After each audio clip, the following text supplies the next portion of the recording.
अस्सलाम वालेकुम स्टूडेंट्स। आज हम लो टेम्परेचर प्लाज्मा का सेकंड लेक्चर जो है वो करेंगे। और हमने जो प्रीवियस टॉपिक जो था स्टार्ट किया था, प्रीवियस लेक्चर में जो हमने स्टार्ट किया था कि हम कुछ इंट्रोडक्शन देख रहे थे about the plasma physics, plasma के बारे में। और उसमें हमने स्टार्ट किया था नेचुरल प्लाज्मा के बारे में, ठीक है।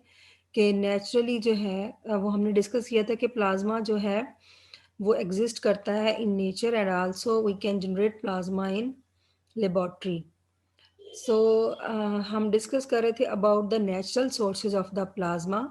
और हमने ये भी डिस्कस किया था कि मोर देन 70% जो प्लाज्मा है वो हमारे नेचर में एग्जिस्ट करता है इन डिफरेंट फॉर्म्स। और उसमें भी ज़्यादातर जो प्लाज्मा है वो हमारे अर्थ के आउटर एटमॉस्फेयर में, जिसको हम अपर एटमॉस्फेयर क्या बोलते हैं, वहाँ एग्जिस्ट करता है, जिसको हम एटमॉस्फेरिक जो हम जिसे हम स्पेस प्लाज्मा बोलते हैं। सो हमने डिस्कस किया था कि मोस्ट ऑफ द जो आपके कॉस्मिक जो हैं ऑब्जेक्ट्स जो हैं उसमें आपका जो प्लाज्मा है वो एग्जिस्ट करता है। तो हम वन बाय वन वो जो नेचुरल सोर्सेज हैं वो डिफरेंट जो जगह है जहाँ पे प्लाज्मा एग्जिस्ट कर रहा है, डिफरेंट प्लाज्मा सोर्सेज को डिस्कस कर रहे थे वन बाय वन। तो हमने कल पहला जो था उसका एप्लीकेशन उसकी पहली एग्जिस्टेंस देखी थी इन आइनोस्फेयर, ठीक है। आइनोस्फेयर से हमने स्टार्ट लिया था कि आइनोस्फेयर जो है वो आपके अर्थ के अराउंड एक स्फेयर है जहाँ पे चार्ज पार्टिकल जो हैं वो एग्जिस्ट कर रहे हैं। वो एक रिंग की फॉर्म में हमारे अर्थ के बाहर जो है वो मौजूद है, ठीक है, जहाँ पे प्लाज्मा जो है वो एग्जिस्ट करता है। तो नेक्स्ट जो हमारी डिस्कशन है वो होगी, जो नेक्स्ट सोर्स है that is Van Allen belts, ठीक है जी। एलन बेल्ट्स जो हैं इनको हम रेडिएशन बेल्ट्स भी कहते हैं। ये जैसे ही हम अर्थ से बाहर जाते हैं तो सबसे पहले हम हमारा जो इंटरेक्शन होता है अर्थ से बाहर वो इन्हीं वैन एलन बेल्ट्स के साथ होता है, ठीक है। अभी तक जो हमारे सैटेलाइट्स के ज़रिए जो इन्वेस्टिगेशंस की गई हैं साइंटिस्ट के ज़रिए, तो उन्होंने दो इस तरह की बेल्ट्स को कंफर्म किया है कि अर्थ के बाहर दो बेल्ट्स जो हैं वो एग्जिस्ट करती हैं। एक जो है वो अर्थ से जब हम बाहर निकलते हैं तो अबाउट 9700 किलोमीटर डिस्टेंस पे है। और जो सेकंड वाली बेल्ट है दैट इज़ 22,500 किलोमीटर है from the surface of the earth से, ठीक है। दोनों डिफरेंट डिस्टेंसेस पे हैं। तो और दोनों जो बेल्ट्स हैं, एक को जो सबसे पहले बेल्ट आती है जिसकी जो कि 9700 किलोमीटर डिस्टेंस पे है, उसको हम इनर बेल्ट बोलते हैं। और जो सेकंड वन है जो कि 22,500 किलोमीटर की डिस्टेंस पे है अर्थ की सरफेस से, उसको हम आउटर बेल्ट बोलते हैं, ठीक है। दोनों बेल्ट की जो थिकनेस है वो डिफरेंट है। जो फर्स्ट बेल्ट है जिसको आप इनर बेल्ट बोल रहे हैं वो 4800 किलोमीटर की है, उसकी जो थिकनेस जो है। और जो दूसरे वाली है उसकी थिकनेस जो है वो 8000 किलोमीटर है, ठीक है। तो अब ये बेल्ट्स एक्चुअली हैं क्या, ये रेडिएशन बेल्ट्स हैं। तो आपका जो प्लाज्मा है वो इन्हीं बेल्ट में कंटेन्स है, क्योंकि इन बेल्ट्स के अंदर चार्ज पार्टिकल्स जो हैं वो मौजूद हैं और वो ट्रैप हुए हुए हैं जो मैग्नेटिक लाइंस ऑफ फोर्स में।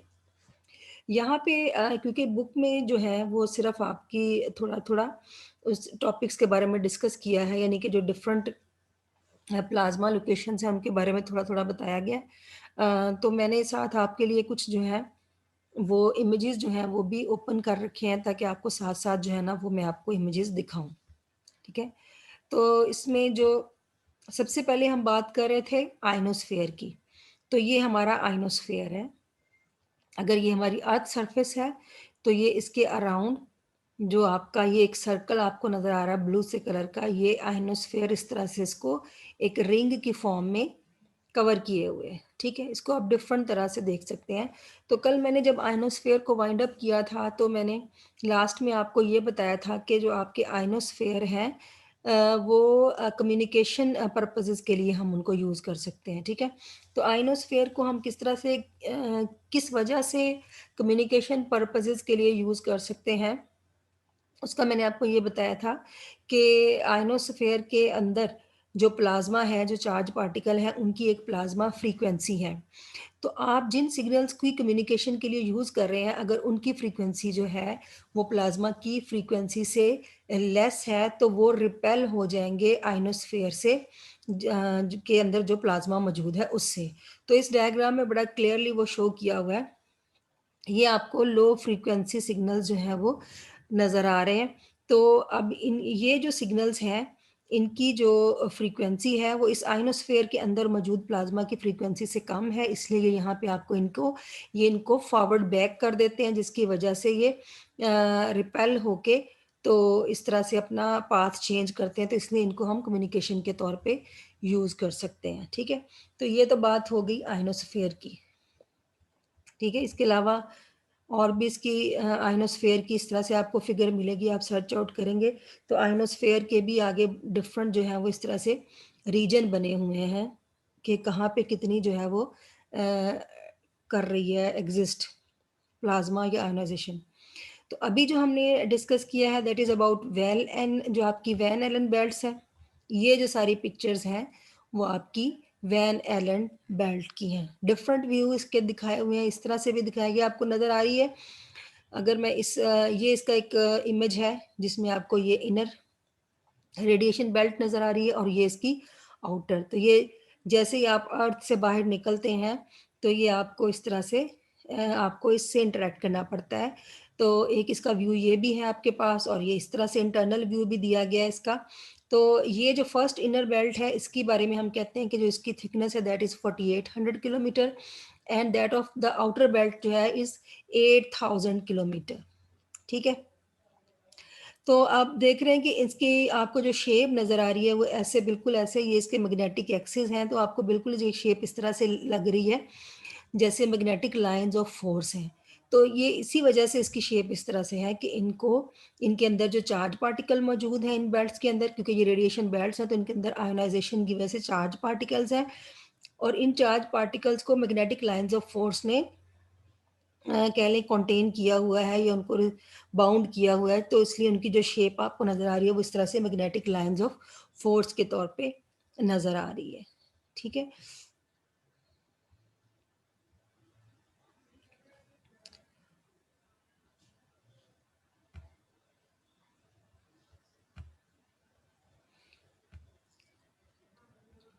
अच्छा जी, यहाँ से हो गया। अब दोबारा हम वापस आते हैं आपके बुक मटेरियल की तरफ। नेक्स्ट जो है वो हम किसकी बात करेंगे? नेक्स्ट हम बात करते हैं अरोराज़ की, ठीक है? सिंगल कोल ये हम अरोरा का वर्ड यूज़ कर रहे हैं और यहाँ पे अरोरा लिखा हुआ है। तो अरोरा क्या है? ये डिफरेंट टाइप की लाइट्स हैं जो कि आपको नज़र आएँगी। आपको जहाँ पे अर्थ के मैग्नेटिक पोल्स हैं, नॉर्थ पोल है या साउथ पोल है, का मैंने प्रीवियस लेक्चर में आपको सोलर विंड के बारे में बताया था कि सोलर विंड जो है वो एक्चुअली क्या है, हाईली चार्ज पार्टिकल हैं जो स्ट्रीम की फॉर्म में स्ट्रीमिंग कर रहे होते हैं, स्ट्रीम की फॉर्म में वो सन से अर्थ की तरफ आ रहे होते हैं, ठीक है? तो ये जो है चार्ज पार्टिकल्स जब आपकी अर्थ की तरफ फ्रीली मूव कर रहे होते हैं, तो ये अर्थ के सरफेस के पास जो जो आपके पोल्स हैं वहाँ पे जो मौजूद गैसेस हैं, डिफरेंट गैसेस जो एयर में मौजूद हैं, उनके साथ ये चार्ज पार्टिकल जो हैं वो इंटरैक्ट करते हैं या कोलिजन करते हैं, जिसके नतीजे में जो है वो पार्टिकल एक्साइट हो जाते हैं और जब वो डी एक्साइट होते हैं तो वो डिफरेंट कलर के फोटॉन्स जो हैं उनको एमिट करते हैं। तो इस तरह से ये आपको डिफरेंट अरोरा लाइट्स जो हैं वो नज़र आती हैं, ठीक है? तो जो भी हमारे पास उसमें एयर में डिफरेंट किस्म की गैसेस मौजूद हैं, तो जिस किस्म की गैस यानी डिफरेंट अगर गैसेस हैं, तो जिस गैस से वो इंटरैक्ट करेंगे उसके हिसाब से जो लाइट का कलर जो है वो एमिट होगा। सम टाइम ये ग्रीनिश होते हैं, पिंकिश होते हैं या गोल्डन से कलर की जो लाइट्स जो हैं वो नज़र आती हैं और नॉर्मली हम इन लाइट्स को ग्लो बोलते हैं, अरोरा ग्लो बोलते हैं।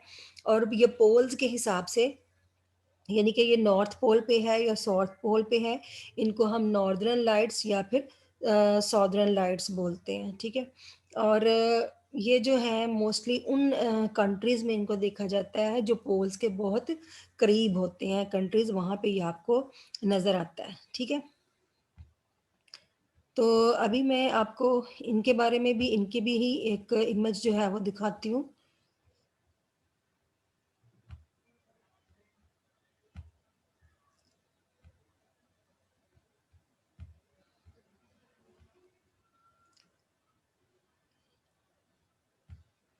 ये देखिएगा, ये जो डिफरेंट इमेजेस आपको नज़र आ रहे हैं, ठीक है? ये सब के सब अरोराज़ के हैं। तो आप देख रहे हैं, आपको यहाँ पे वेरियस कलर्स की लाइट नज़र आ रही हैं, इसमें ग्रीनिश लाइट्स हैं और यहाँ पे आपको पिंक और पर्पल कलर में, ठीक है? और ये आपको रेडिश, तो ये आपको वो स्काईज़ में आपको ऐसे नज़र आएगा जैसे कलर निकल रहे हैं इस तरह से। तो ये सारी की सारी जो हैं वो आपके पोल्स के अराउंड जो हैं ये लाइट्स आपको नज़र आती हैं। इनमें जो आपके आयनाइज़ जो हैं वो पार्टिकल्स मौजूद होते हैं, चार्ज पार्टिकल मौजूद होते हैं और ये प्लाज़्मा की एक बड़ी इम्पोर्टेंट और कॉमन एग्ज़ाम्पल के तौर पे हम इन ऑरोरा लाइट को डिस्कस करते हैं, ठीक है? तो जैसे मैंने आपको पहले बताया कि जो इनका कलर है, कलर जो है वो due to the type of the gas है कि कौन-सी गैस के साथ, एयर में जो मौजूद गैसेज़ हैं उनमें से कौन-सी गैस के साथ जो चार्ज पार्टिकल्स हैं वो आके इंटरैक्ट करते हैं, ठीक है? एक और एग्ज़ाम्पल है, मैं यहीं पे आपको दिखा देती हूँ और फिर बाद में जाके नेक्स्ट उसको बुक मटीरियल से आपके आगे डिस्कस करती हूँ। अ, ये पिक्चर आप देखिएगा, इनको हम बोलते हैं H11 रीजन्स, ठीक है? ये डिफरेंट किस्म के रीजन्स हैं और ये कहाँ पे एग्ज़िस्ट करते हैं? ये इंटरस्टेलर मीडियम यानी कि जो आपके कॉस्मिक ऑब्जेक्ट्स और जो आपके स्टार्स हैं उनके दरमियान में ये जो रीजन्स हैं वहाँ पे ये एग्ज़िस्ट करते हैं और इनके बारे में ये कहा जाता है, इनको एच का जो इनके लिए वर्ड यूज़ हो रहा है, H11 रीजन इसलिए यूज़ हो रहा है कि एक्चुअली ये आयोनाइज़्ड हाइड्रोजन गैस है। आपके इंटरस्टेलर मीडियम्स या जो आपके कॉस्मिक ऑब्जेक्ट्स हैं उनके दरमियान यहाँ पे गैस जो है वो हाइड्रोजन गैस एग्ज़िस्ट करती है। तो H11 रीजन में कंसिडर किया जाता है कि यहाँ पे जो हाइड्रोजन गैस है ये आयोनाइज़्ड फ़ॉर्म में है। ठीक है? यानी कि प्लाज़्मा की फ़ॉर्म में ये एग्ज़िस्ट कर रही होती है। ठीक है जी। अच्छा जी, अब एक और एग्ज़ाम्पल है यहाँ पे, ये देखिएगा, नेक्स्ट जो हमने इसकी एग्ज़ाम्पल डिस्कस करनी है, दैट इज़ सोलर कोरोना। ठीक है? ये ऐसा जो आपको ये जो फायर रिंग्स हैं, ये ऐसे इमेजेस आपको मोस्टली उस वक़्त नज़र आते होंगे जब आप सूरज ग्रहण के बारे में देखते हैं या उसकी पिक्चर्स देखते हैं, तो वहाँ पे आपको इस तरह के इमेजेस जो हैं वो नज़र आएँगे। जैसे अभी लेटेस्टली पाकिस्तान में भी कहा गया था कि फायर रिंग जो है वो देखा जाएगा। तो एक्चुअली ये जो रिंग आपको नज़र आ रहा है, ये जब आपका बिल्कुल सन जो है वो कवर हो जाता है तो उसकी जो साइड्स पे नज़र आ रही होती है रिंग जो है, इनको हम सोलर कोरोनाज़ बोलते हैं। तो हम ये कहते हैं कि ये लेयर है या ये सन की जो ऐसी लेयर्स हैं या ऐसी सरफेसेस हैं जिन्होंने सन को कवर किया हुआ है, सन के अराउंड ये रीजन होता है जहाँ पे ये सोलर कोरोना जो है वो एग्ज़िस्ट करते हैं और इनके बारे में ये कहा जाता है कि यहाँ पे टेम्परेचर जो होता है वो बहुत ज़्यादा हाई होता है, ठीक है? तो अभी सिर्फ़ मैं आपको इसका इमेज दिखा रही हूँ, इसकी थ्योरी के बारे में अभी हम डिस्कस करते हैं।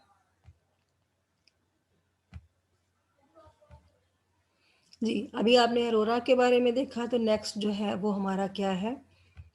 सोलर कोरोना, ठीक है? सोलर कोरोना की यानी कि उस रिंग फायर रिंग की जो मैं बात कर रही हूँ, उसके बारे में इन्फॉर्मेशन या इन्वेस्टिगेशन कैसे हुई थी? सबसे पहले जो सन का स्पेक्ट्रम है, आपको पता है कि स्पेक्ट्रम में हमारे पास क्या होता है, जो स्पेक्ट्रम होता है, जैसे आपने इलेक्ट्रोमैग्नेटिक स्पेक्ट्रम पढ़ा हुआ है। इलेक्ट्रोमैग्नेटिक स्पेक्ट्रम किस चीज़ को शो करवा रहा होता है? जो आपकी रेडिएशंस हैं उनकी वेवलेंथ, उनकी जो और फ्रीक्वेंसी का एक स्पेक्ट्रम होता है, जो ये दिखा रहा होता है कि आपका जो वेवलेंथ है कम से कम वो रेडियो वेव से स्टार्ट होके जो फ्रीक्वेंसी और वेवलेंथ जो है वो आपका स्पेक्ट्रम रेडियो वेव से स्टार्ट होता है और कॉस्मिक रेडिएशन तक जाता है, ठीक है? इलेक्ट्रोमैग्नेटिक स्पेक्ट्रम, तो एक स्पेक्ट्रम जो होता है वो एक्चुअली पूरी एक रेंज दे रहा होता है फ्रीक्वेंसीज और वेवलेंथ की। तो सन का जो स्पेक्ट्रम है उसमें ये 2 लाइन्स, उसमें 2 लाइन्स जो थी वो रिप्रेज़ेंट की गई थी जिनका जो वेवलेंथ था, एक लाइन का जो था वो 5303 एंगस्ट्रॉम और दूसरी वाली जो लाइन थी उसका जो वेवलेंथ था, जिस वेवलेंथ की लाइन रिप्रेज़ेंट हुई थी दैट वाज़ 6374। जब ये 2 इतनी ज़्यादा वेवलेंथ की जो लाइन्स स्पेक्ट्रम में ऑब्ज़र्व हुई, तो इसके बारे में इन्वेस्टिगेशन की गई। तो ये कहा नहीं जा सकता था कि ये किसकी कौन-सा ऐसा एटम है या कौन-सा ऐसा सिंगली आयोनाइज़्ड आयन है, जो इतनी वेवलेंथ की कोई लाइन जो है उसको रिप्रेज़ेंट कर रहा है या किसी एटम से रेलेवेंट है ये लाइन। तो इसमें बहुत सारी डिस्कशन जो है वो की गई। तो उसके बाद ये एस्टिमेट किया गया कि जो ये जो फोटोस्फीयर है अराउंड द सन, जो मैंने अभी आपको दिखाया है, इसका जो टेम्परेचर है वो 6000 जो है केल्विन कंसीडर किया जाता है कि इसका जो बताया जाता है लिटरेचर में कि ये जो फोटोस्फीयर बनता है जिसको आप फायर रिंग भी बोलते हैं, यहाँ पे जो टेम्परेचर है वो कितना है 6000 केल्विन। तो उसके बारे में सोचा गया कि सोलर एटमॉस्फेयर में यही वो रीजन है जहाँ पे इतना टेम्परेचर है। तो जो साइंटिस्ट थे, जो इन्वेस्टिगेटर थे, उन्होंने एक्सपेक्ट किया कि इधर जो कोई एटम और जो कोई सिंगली आयोनाइज्ड जो है वो सोलर एटमॉस्फेयर में हो सकता है जिसकी ये लाइंस हो सकती हैं, ठीक है। बहरहाल जब कोई नाम कंफर्म नहीं था, जब किसी एटम और आयन के बारे में नॉलेज नहीं था, तो उन्होंने एक अननोन एटम कंसिडर कर लिया कि कोई अननोन एटम है जिसकी ये 2 लाइन्स हैं, उसको उन्होंने क्रोनियम का नाम दे दिया, ठीक है? क्रोनियम का नाम दिया और इसके बारे में कोई ऐसी इन्वेस्टिगेशंस नहीं थी, ना कोई इसकी कोई फिज़िकल प्रॉपर्टीज़ थी इस क्रोनियम के बारे में। बस सिंपल ये कहा गया कि क्रोनियम कोई ऐसा एटम है जो कि रिस्पॉन्सिबल है इस तरह की लाइन्स को जनरेट करने के लिए, ठीक है? उसके बाद फिर कुछ स्टडीज़, इन्वेस्टिगेशन और फिर लेबॉरेटरी स्टडीज़ की गईं। बहुत ज़्यादा हाई टेम्परेचर पे स्टडी किया गया इन लाइन्स के बारे में जो जनरेट हुई। तो फिर यही जन कहा गया कि कोई हाईली आयोनाइज़्ड आयन्स जो हैं, हाईली आयोनाइज़्ड आयन जो है वो इन लाइन्स को जनरेट किए करते हैं, ठीक है? तो हाईली आयोनाइज़्ड मीन कि जिनको जो कि बार-बार आयोनाइज़ हुआ हो, ठीक है? फॉर एग्ज़ाम्पल जो हमने फर्स्ट लाइन डिस्कस की है जो कि आपकी है 5303 यानी 303 ऑंगस्टन की फर्स्ट लाइन, और जो सेकंड है जो आपने कहा कि 6374 ऑंगस्टन की है, ये कहाँ से जनरेट होती है? आयरन से, आयरन की आयनाइजेशन से। अब इसके साथ आयरन लिखा हुआ है 14, ठीक है? तो इसका मतलब ये है कि ये 13 टाइम्स आयोनाइज़्ड, 13 टाइम्स आयोनाइज़्ड आयरन, यानी कि उसकी आयोनाइज़ेशन बहुत ज़्यादा हो, और इसी तरह से 9 टाइम्स आयोनाइज़्ड आयरन जो है इन दोनों से, इन दोनों आयोनाइज़ेशन से ये इतनी हाई जो वेवलेंथ की लाइन्स जो हैं वो जनरेट हुई, ठीक है? तो ये जो हाईली आयोनाइज़्ड आयन्स हैं, ये किस तरह से प्रोड्यूस हो रहे हैं? यानी कि ये आपने बोला है कि 13 टाइम्स आयोनाइज़्ड है और ये 9 टाइम्स आयोनाइज़्ड है, तो इतनी हाई आयोनाइज़ेशन के लिए टेम्परेचर भी बहुत हाई होना चाहिए। तो इनकी इतनी हाई आयोनाइज़ेशन के लिए जो रिक्वायर्ड टेम्परेचर था वो that was in million kelvin, ठीक है? तो इसलिए इसको और कोई ऑप्शन नहीं था, इस ऑप्शन को एक्सेप्ट करना पड़ा कि जो टेम्परेचर है अराउंड द सन, कोरोना में जिसको क्रोनियम वो बोल रहे हैं, ठीक है? उसमें जो टेम्परेचर है अराउंड द सन वो मिलियन केल्विन में है, ठीक है? और इसके बाद ये भी ऑब्जर्वेशन की गई सोलर कोरोना के बारे में कि यहाँ मिलियन केल्विन में टेम्परेचर है, लेकिन आपने देखा है कि बहुत सारे प्रोसेसेस सन के अराउंड भी ऐसे हो रहे हैं जिसमें एनर्जी लॉस हो सकती है रेडिएशन की फॉर्म में या कंडक्शन की फॉर्म में, लेकिन उसके बावजूद, एनर्जी लॉसेस के बावजूद भी जो सोलर कोरोना का टेम्परेचर है वो मिलियन केल्विन पे सस्टेन्ड रहा, यानी कि उससे डिक्रीज़ नहीं हुआ, ठीक है? तो अभी तक कोई इतनी ज़्यादा इसके बारे में है नहीं, एग्ज़िस्ट है इसके, लेकिन सिर्फ़ ये कहा जाता है कि इतना हाई टेम्परेचर होने की वजह से वहाँ पे प्लाज़्मा जो है वो एग्ज़िस्ट करता है, ठीक है? ले और ज़रूरी नहीं है कि और ये भी कहा गया कि इट्स नॉट कंपल्सरी कि जस्ट सन के अराउंड ही आपको इतना हाई टेम्परेचर मिला है और वहाँ पे ये कोरोना एग्ज़िस्ट करते हैं। इसके अलावा और बहुत सारे स्टार्स हैं जिनका टेम्परेचर काफ़ी ज़्यादा है, जिनके अराउंड जो है वो सोलर कोरोना जो है वो एग्ज़िस्ट करते हैं, ठीक है? नेक्स्ट एग्ज़ाम्पल बड़ी कॉमन एग्ज़ाम्पल है जिसके बारे में हमें बहुत सारी इन्फॉर्मेशन भी है, और वो है कोर ऑफ़ द सन। हमें पता है कि कोर ऑफ़ द सन यानी कि सन में इंटरनल टेम्परेचर जो है वो बहुत ज़्यादा होता है, ठीक है? तो जब हम एक्सप्लेनेशंस पढ़ते हैं इसके बारे में कि जो सोर्स ऑफ एनर्जी है वो सन में क्या है, तो हमें बड़े अच्छे से ये चीज़ें डिस्कशन की गई हुई हैं बुक्स में, डिफरेंट फिजिक्स की बुक में या स्पेस की बुक में, कि जो टेम्परेचर है सन के अंदर वो कितना अज्यूम किया जाता है, वो 15 मिलियन केल्विन जो है वो अज्यूम किया जाता है। और क्या रीज़न क्या है उसके अंदर इतना टेम्परेचर होने का या इतनी एनर्जी होने का, वो है फ्यूजन। ठीक है। हमने ये पढ़ा है कि 4 हाइड्रोजन न्यूक्लियाई जो हैं वो फ्यूज़ होते हैं इनटू अ हीलियम न्यूक्लियाई। तो ये रिएक्शन जो है वो सन की कोर में जारी है, जिसकी वजह से सन जो है वो इतना हॉट है और वहाँ पे इतना टेम्परेचर है और इतनी एनर्जी जो है वो एग्जिस्ट कर रही है। तो इस हाई टेम्परेचर की वजह से कंसीडर ये किया जाता है कि सन की कोर में जो इतना हाई टेम्परेचर है, तो इसका मतलब ये है कि वहाँ पे जो मैटर है दैट कंसिस्ट ऑफ प्लाज्मा, या वो प्लाज्मा स्टेट में है। ठीक है, इतना हाई टेम्परेचर होगा तो ऑटोमेटिकली प्लाज्मा वहाँ पे जनरेट हुआ होगा। ठीक है, इसके अलावा जो हम ये कहते हैं कि फ्यूजन है हाइड्रोजन की, यानी कि हाइड्रोजन न्यूक्लियाई फ्यूज़ होते हैं और हीलियम न्यूक्लियस बनता है, लेकिन कुछ स्टार्स में ये जो हाइड्रोजन की फ्यूजन के अलावा कार्बन नाइट्रोजन ऑक्सीजन साइकिल है और ट्रिपल अल्फा रिएक्शंस हैं, वो भी हो रहे हैं कॉन्सिक्वेंटली, जिनकी वजह से वहाँ पे टेम्परेचर जो है वो इंक्रीज़ होता है। तो इसलिए सिर्फ सन के कोर में ही प्लाज्मा एग्जिस्ट नहीं करता, बल्कि बहुत सारे शाइनिंग स्टार्स जो हैं, जो बहुत ब्राइट होते हैं और बहुत शाइन कर रहे होते हैं, तो उनकी शाइनिंग किस चीज़ को रिप्रेजेंट कर रही होती है, वहाँ पे ज़्यादा एनर्जी और ज़्यादा टेम्परेचर को रिप्रेजेंट कर रही होती है। तो in the course of the shining star जो टेम्परेचर है वो सफिशिएंटली हाई टेम्परेचर होता है। ठीक है, और वहाँ बहुत सारे न्यूक्लियर रिएक्शन कंटिन्यू होते हैं, तो ये हाई टेम्परेचर की वजह से वहाँ पे प्लाज्मा जो है वो एग्जिस्ट कर रहा होता है। ठीक है, तो बहुत सारे स्टार्स और सन की कोर में भी हम कहते हैं कि प्लाज्मा जो है वो एग्जिस्ट कर रहा है। ठीक है, फाइनल इसकी जो ओरिजिन है प्लाज्मा का, वो मैंने आपको दिखाए थे H11 रीजन्स। ठीक है, कि कुछ पार्ट्स में जो हमारा इंटरस्टेलर मीडियम है, यानी कि स्टार्स के दरमियान जो मीडियम है, वहाँ पे टेम्परेचर जो है वो बहुत ज़्यादा होता है, जिसकी वजह से वहाँ पे हाइड्रोजन गैस जो है वो आयनाइज्ड फॉर्म में मौजूद होती है। ठीक है, इनको हम H11 रीजन्स बोलते हैं। ठीक है, तो ये रीजन्स वहाँ पे भी बन सकते हैं जहाँ पे आपके जो स्टार्स हो, जो लॉन्ग लाइफ स्टार होते हैं, वो अपनी लेट स्टेज पे होते हैं, यानी कि वो अपनी लाइफ टाइम कंप्लीट करने के करीब होते हैं। और ये वहाँ पे भी ये क्लाउड्स या जो रीजन बनते हैं जहाँ पे स्टार की जो फॉर्मेशन जो है वो हो रही होती है, यानी कि या तो यहाँ पे स्टार बन रहे होते हैं और जहाँ पे, और या फिर दूसरा जहाँ पे उनका लाइफ टाइम जो होता है वो निबोला बनने के करीब होता है। तो वहाँ पे ये हमें कुछ क्लाउड्स की फॉर्म में नज़र आ रहे हैं, जैसे मैंने आपको इमेज दिखाया था, तो ये क्लाउड्स की फॉर्म में वहाँ पे ये रीजन बने होते हैं। तो इस पूरे रीजन को एज ए होल जो है वो H11 रीजन्स का नाम दिया जाता है। ठीक है, तो ये डिफरेंट टाइप के हमने कुछ इंफॉर्मेशन देखी स्पेस प्लाज्मा के बारे में। इसीलिए कहा जाता है कि मोस्ट ऑफ द रीजन जो है, जो हमारी स्पेस है, वो प्लाज्मा पे कंसिस्ट कर रही है, और इसीलिए हम कहते हैं कि हमारी अर्थ की निस्बत स्पेस प्लाज्मा जो है वो नेचुरली स्पेस में ज़्यादा एग्जिस्ट कर रहा है। ठीक है, तो ये इसका सारा इंट्रोडक्शन हो गया नेचुरल प्लाज्मा के बारे में।